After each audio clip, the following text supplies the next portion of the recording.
Hi everyone, it's Anne with Art on the Creek. Welcome back. Today is the second in our series of backyard birds to get us through the month of February, the winter doldrums. So today I thought we could do that bright red house finch. Are you ready? Let's see if we can paint him.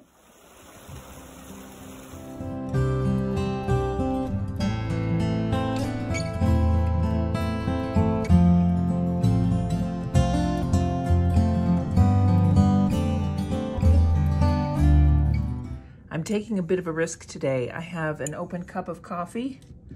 Let's hope I don't put my paintbrush in that. All right, place your bets. Let's go ahead. I'm using the Arches Travel Journal. Still really enjoying using this. I like the format, and I found a really cute picture of a finch. We could do him vertically. Let's do it just for fun. So I'm gonna start with the slash in his beak, the opening for his mouth, but their beaks are kind of fat. They've got a big curve to them.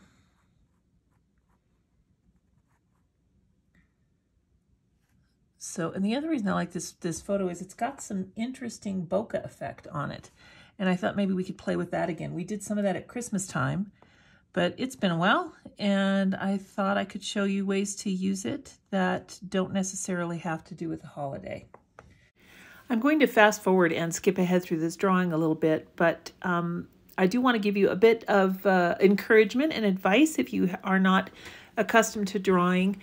When I draw, I typically start with the eyes and the mouth, and for me that works. For a lot of people, they like to block in the shapes first, so you would draw kind of a circular squashed shape a little bit, kind of an ovoid shape for his head, and put that on kind of the football shape for his body.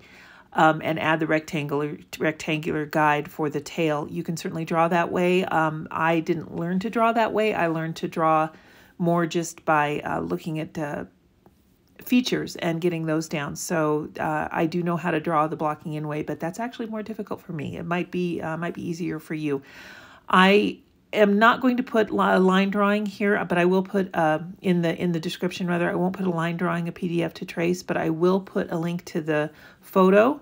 And one of the best ways I've found, if you don't want to draw at all, is to simply trace by printing a black and white version of that reference photo, taping it to a window or a light box, and then putting your watercolor paper over that and tracing from there. If you can't see the image through your watercolor paper, real easy trick is to take a fine point Sharpie or just a regular Sharpie and go over the lines that you would like on that printed photo, and then tape that up to the window and trace over that.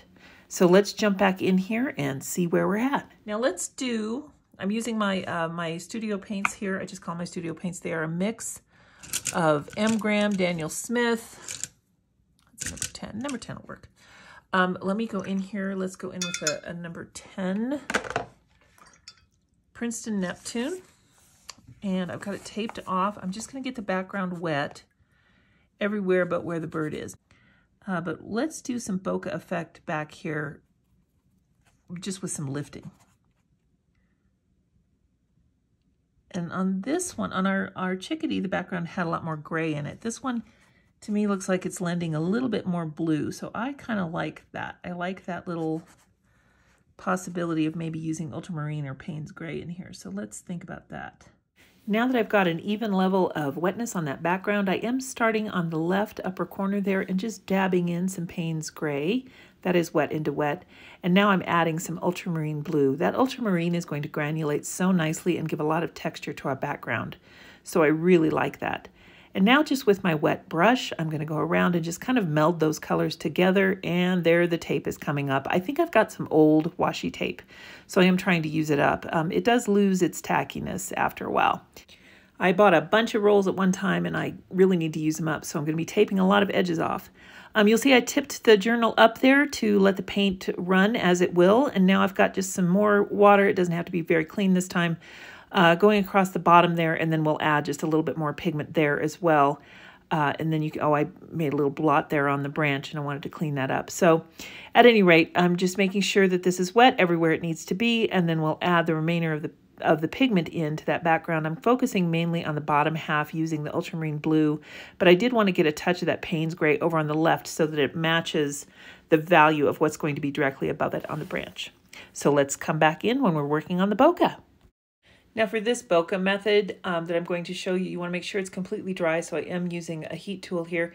And you'll see on the upper right corner I had an unwanted sploosh of water, so I added just a little bit more pigment there, and I'm going to wait and let that completely dry. Let's start over here on the left. And for me, this is the easiest way to do bokeh. It's very reliable. I've got a natural sponge, and you can get these just about anywhere, and I've just torn it into a manageable size piece. And when they are dry, they are quite hard, so you do want to make sure that you dunk it in water and squeeze out all the excess. And I love this circle template. I will put a link to it in the description because it doesn't have any little feet on it, so it will lay very flat on your paper, which is something you really want. When I'm doing the bokeh, I like to vary the sizes of what I'm doing. So I've got the circle template, I'll just lay it down, and then I take that damp sponge and just very gently scrub.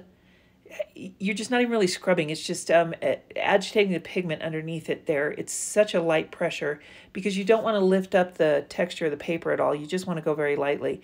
And as with all things, less is more. You want to just go a little bit at a time, and if you want it lighter, then you can put the template back on and do some more. One big tip that I will give you is that when you use this, if you're taking up more pigment, you want to be very aware that that pigment is going to run underneath the stencil, the circle template. So what you'll need to do is lift it up carefully and dry it off as I'm doing here, just to make sure that when you set it down again, you don't set down any uneven pigment. So now let's see if I can fix that little sploosh up there in the corner. I'm just kind of laying the template over it in different layers, and then I can lift it in different values. And typically that will be enough of a distraction to hide any kinds of mistakes. Yeah, I was kind of mad at myself. I splooshed a huge drop of water up there in the corner. But you know what? It's okay. This is just for my journal, and I think we're going to get it to looking all right. What I really like about this method of bokeh is that when you do it, like I said, you can use varying depths of brightness, if that makes sense. A depth of brightness, varying values of brightness, I guess I should say, intensities. We can make this one here quite bright and go ahead and blot that color up. And then the size variance too is really important. You don't want them all to be the same size. So here's one here, and it'll be just ever so slightly darker than the one we just did. And then I think let's do one more. Go ahead and take advantage of this spot right here. Make it a lot smaller. We'll go this size.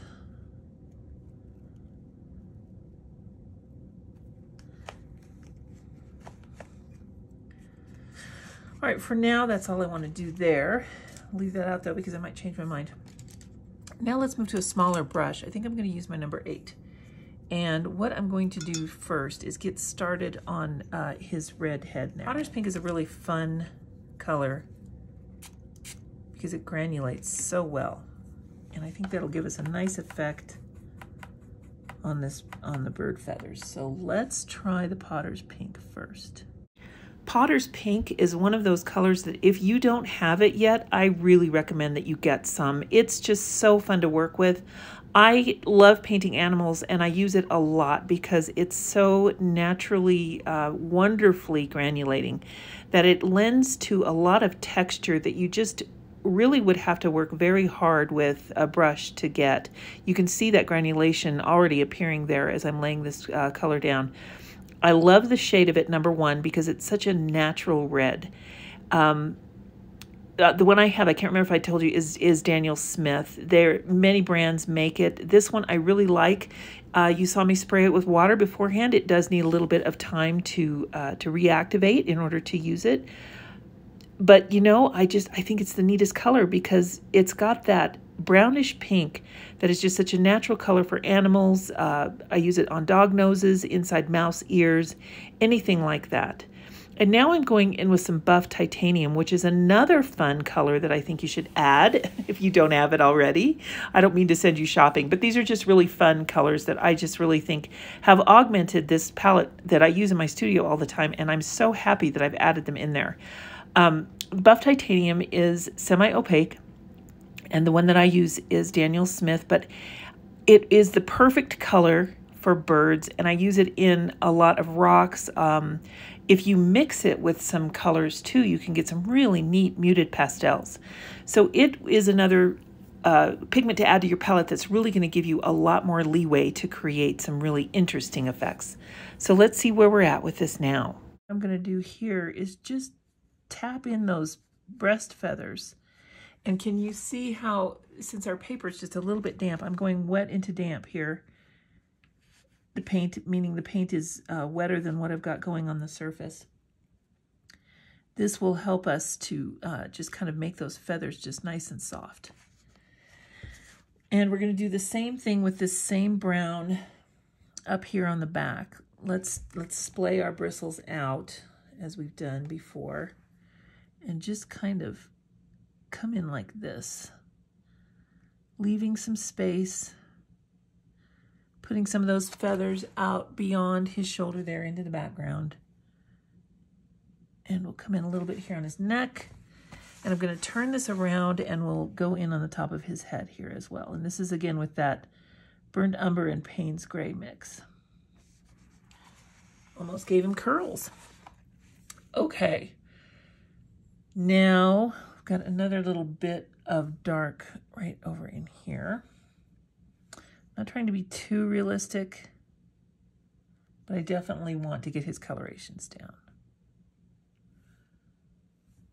Let's just do a light, very light pressure going over this Potter's pink that we did. And we'll come in again with that alizarin crimson and redden this up a bit. But I really am liking the way that this Potter's pink is turning out.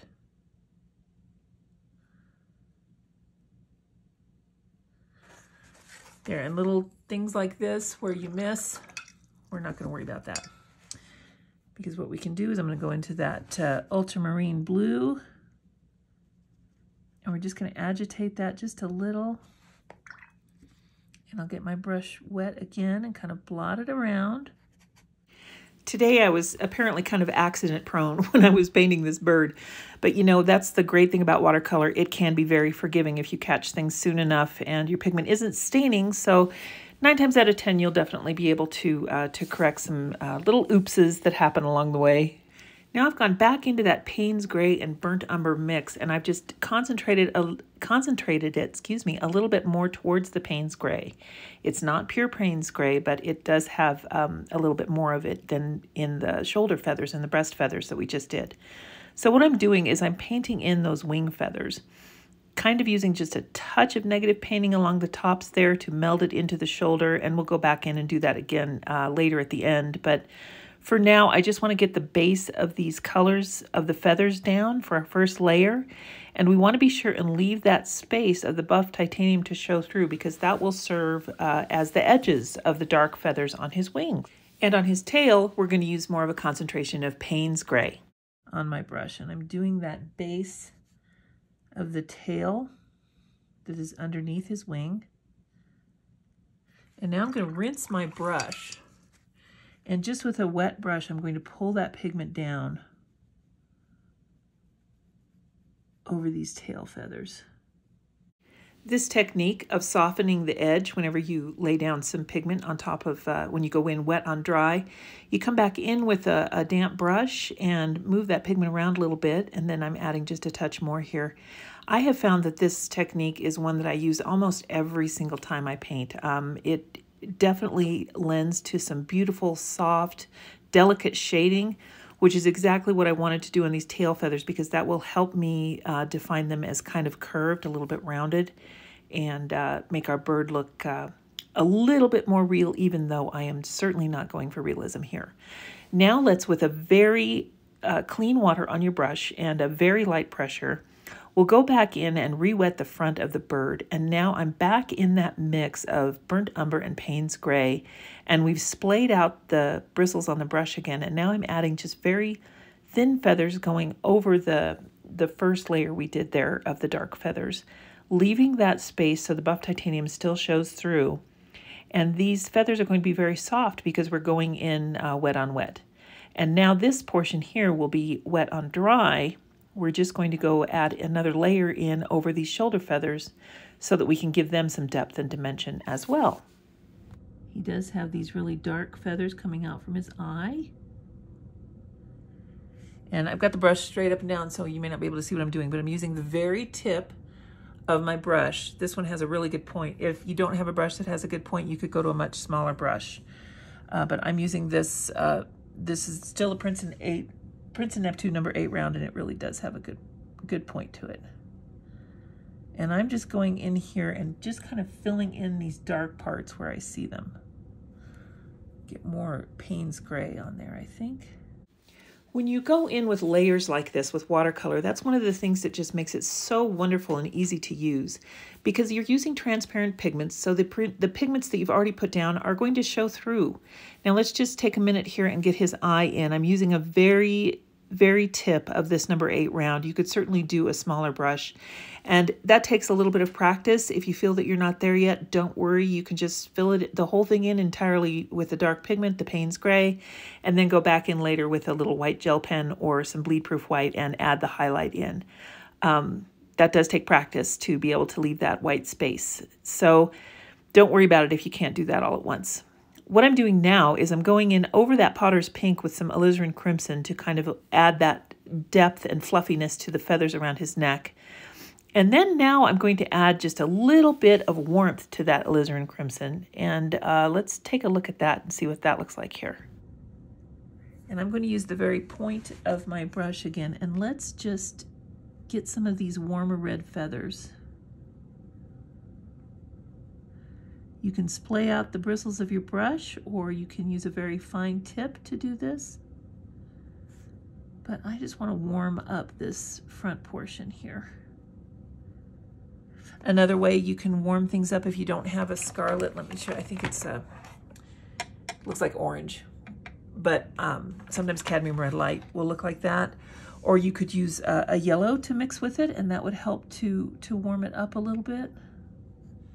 Now let's work on his beak. And for this, I am going to switch to a smaller brush. I have a number 2 of the Princeton Neptune, and I think what I want to do first is to go into that same mix that I have. Let me zoom out a little so you can see. This is the Payne Gray and Burnt Umber mix that we've been using. And let's see, what section do I want to use here? This right here, about this level of kind of a taupey brown. I keep calling it a taupe because I'm seeing pink in here, and I think that's because the Burnt Umber is a red base and the Payne's Gray is a blue base. So let's wash that over the top of his beak.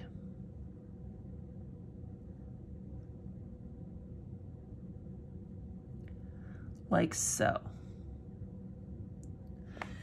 And then I'm going to rinse my brush, and I'm going to touch into that buff titanium.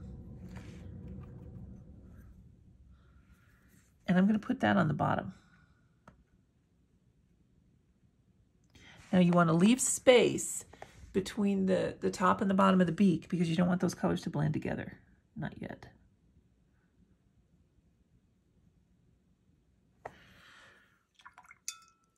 Okay, now what we've got going is just the 2 base colors here. Let me dry this because I'm going to show you a little trick that we can do with his beak. And let's put the little ridge marks here. I think they might be feather dots or something. Not entirely sure.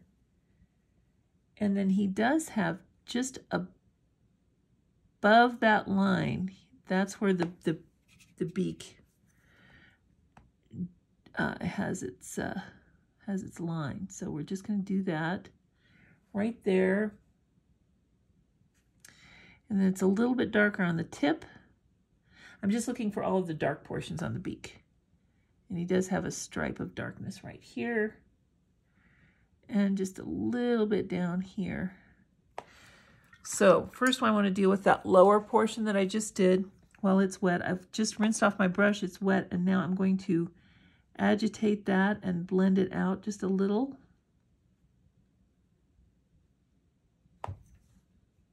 And let's just tap in just a little bit more now that we've got that wet.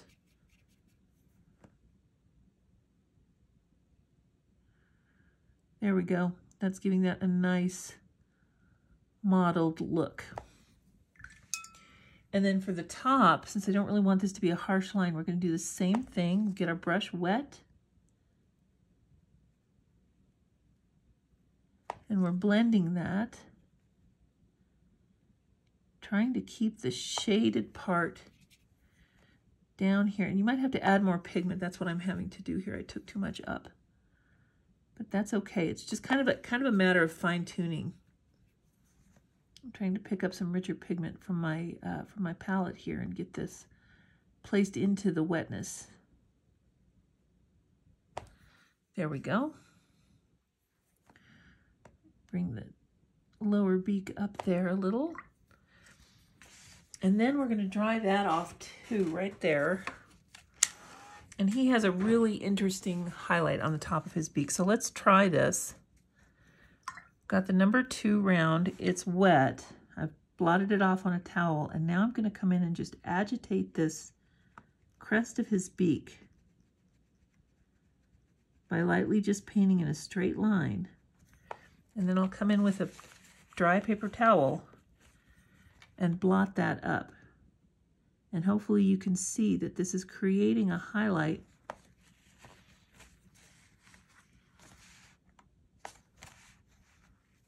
on the crest of the beak there. And he also has another one right here. It's like a little circle.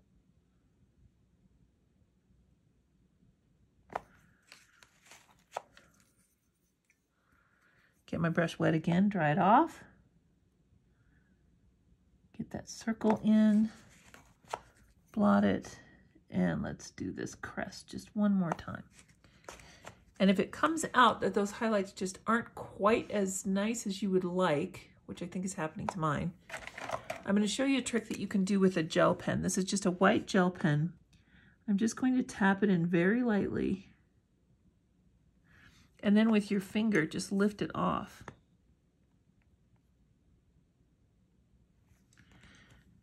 There. And that's about right. All right. He's also got another interesting highlight right up here that I want to put in. There. Now, let's finish his wing feathers, and then we can put in that piece of the background that I missed. That was crazy. Okay, back to the number 8. And back to our mix of the Payne's Gray and the Burnt Umber. Now that those wing feathers have had plenty of time to dry, I can go in and add the dimension to them. All I'm doing is I'm depositing the pigment toward the top, and then I will go back in with a wet brush that I've blotted on the paper towel and soften those edges. So on the wing here, I'm using a mix of the Payne's Gray and the Burnt Umber, and then we'll also repeat this process down on the tail feathers, shifting that mix a little bit more towards the Payne's Gray. And now we'll put some buff titanium on our brush, and let's focus on the branch. Do the entire branch in a coat of buff titanium. All right, so now we've got the buff titanium in there. Now let's go in again with some of that Burnt Umber, and you can mix it with just a touch of the Payne Gray. And let's just focus this toward the bottom of a branch and on the pieces that come out. A few lines here and there, but the bulk of the pigment definitely on the bottom here. As I'm doing this voiceover, I realized I have called it Payne Gray twice. It's not like I'm new to this pigment. It's Payne's Gray, Payne with apostrophe S. Some days, I tell you, the brain just doesn't want to work.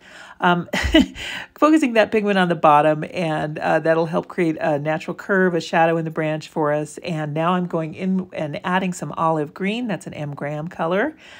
Just to add some life to that branch. I really like adding green whenever I do a tree. And this olive green is one of my favorite shades because it's just the right amount of ruddiness. It's a little bit like yellow ochre in that way. And I'm making sure to leave some space so that that buff titanium will still show through. But then once we get those two colors on it and they've had a chance to meld and blend, we'll go ahead and dry this thoroughly. And then we'll be able to go in with our number 2 brush and create a really thick wash of Payne's Gray. And now we can add some detail to the branch. Let's go around here very lightly.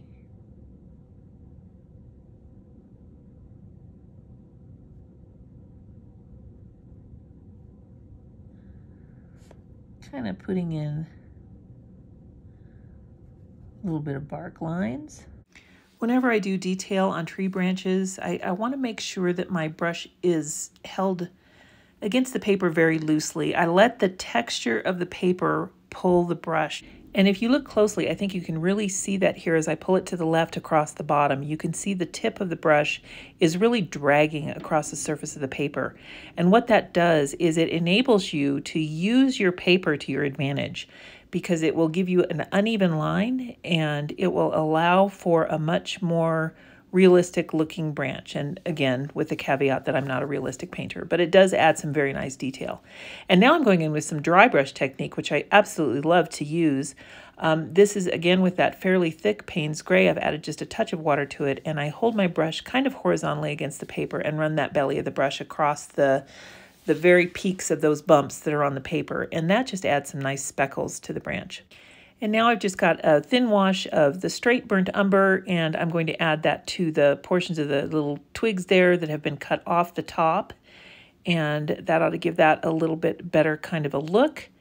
And let's see, now it's time to do the feet. This is done with some more of that Payne's Gray and burnt umber mixed together, focusing more on the Payne's Gray. And you can see I'm concentrating the pigment toward the right or the top, because I think the bird might be uplit from this portion. So I've got the base of the pigment on that top part of the leg, and then I just wet the brush and smooth that pigment around. So that gives us a natural rounded look again with very little effort. And we'll do the same thing on this other leg over here, keeping the bulk of the pigment toward the right, and then coming back in with a wet brush that I've blotted off just to fill in, and then you just naturally have some good dimension there. So we'll dry that off, and then let's add some details to the legs. Very tiny work.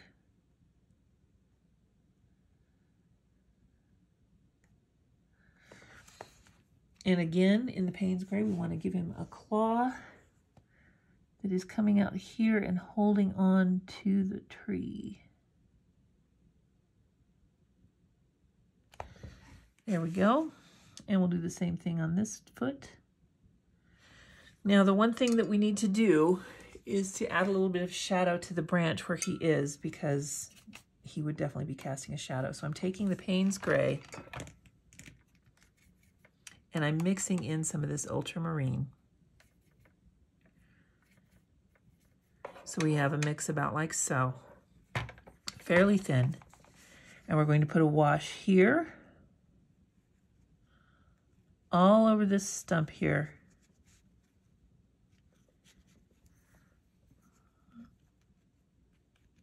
And about right here.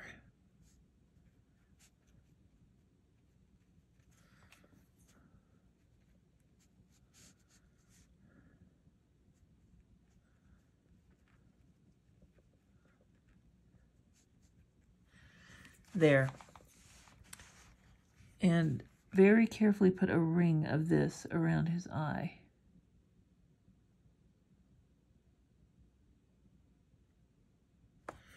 There we are. All right, so let's do this here. I will sign this first. And then I'm going to go in here with some bleed-proof white and clean that up. There is our House Finch. What do you guys think? I hope you like him, and I hope you get a chance to do some painting today. I hope you enjoyed today's video, and if you like content like this, I'm happy you're here, and if you'd like to see more, just don't forget to hit that subscribe button if you haven't already. There's a little bell there that will remind you of when I put videos up, and if you know of a friend who might like this video, please consider sharing it. Thank you so much. See you next time.